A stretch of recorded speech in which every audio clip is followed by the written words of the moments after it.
అందరికీ నమస్కారం. మొన్న మేము పుష్ప సినిమాకి ప్రీమియర్స్కి వెళ్ళినప్పుడు ఆర్టీసీ క్రాస్ రోడ్స్ సంధ్యా థియేటర్కి వెళ్ళామండి. అక్కడ అనుకోకుండా క్రౌడ్ టర్న్ అవుట్ ఎక్కువ అవటం వల్ల మేము సినిమా చూసి వచ్చిన తర్వాత మాకు తెలిసిన విషయం అంటే నెక్స్ట్ డే మార్నింగ్ దట్ ఆ క్రౌడ్లో ఒక ఫ్యామిలీ వచ్చారు.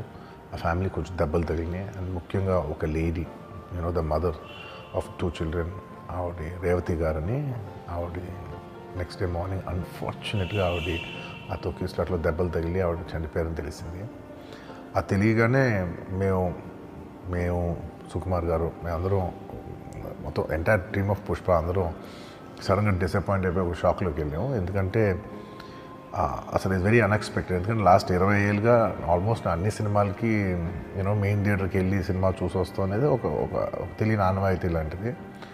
అండ్ ఇన్నేళ్ళుగా ఎప్పుడు జరగలేదు, సడన్గా జరిగేసరికి మేమందరూ కూడా చాలా డిసప్పాయింట్ అయ్యి